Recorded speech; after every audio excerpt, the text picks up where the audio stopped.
You know in heist movies when a ragtag team groups up to stick it to the man, only to end up shooting each other over the loot? Well, that's basically what happened in the Balkan Wars.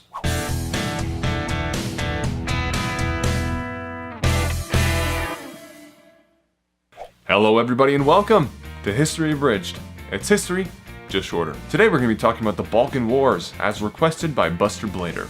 The Balkan Wars were a pair of conflicts that led up to World War I, and they're significant for a lot of reasons, but first, let's see what actually happened. The first Balkan War was what happened when the Balkan League, consisting of Serbia, Greece, Montenegro, and Bulgaria, saw an unstable Ottoman Empire that was still controlling large amounts of its ethnic populations. They teamed up, pushed the Ottomans east, and then divvied up the land. However, pretty much every one of them was less than honest when it came to what they intended to let the others keep land-wise. And that's what started the Second Balkan War. Serbia and Greece decided that they did not like the pre-war agreement, and decided to keep some things that maybe they promised to other people. And Bulgaria decided that they didn't like what they were doing with Macedonia, so they attacked. But Greece and Serbia countered and pushed back. And then Romania, who hadn't been a part of any of this up until this point, just jumped in and said, "Leave some for me," and attacked Bulgaria, despite the fact that they had a peace treaty. And then the Ottomans, who were beat up and bloodied sitting in the corner, saw distracted Bulgaria and kind of just took some of their land without them noticing. Because of the Second Balkan War, Bulgaria ended up losing most of the stuff it gained in the First War, as well as some of its original land. There was also a little bit of Russia versus Britain action going on in the background. Russia supported the Balkan League in the First Balkan War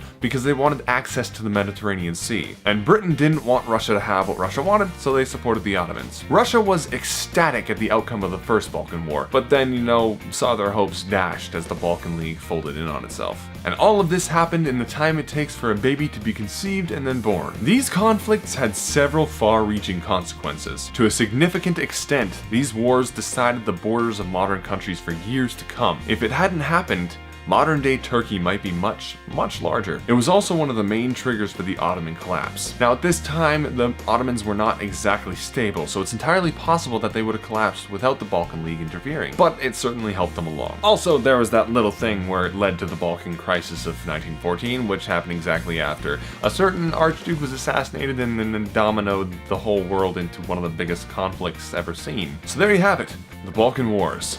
A pair of conflicts that had kind of a Star Wars style gather the team and hit back against the Empire sort of opening, and a Reservoir Dogs everyone shoots each other style ending. Hey everybody, thank you so much for watching. If you like this video, hit the like button. If you want to subscribe, hit the subscribe button and hit that bell icon. If you have ideas for a future episode, please let me know. And if you have something to say about this episode, please leave it in the comments. And as always, this is History Abridged.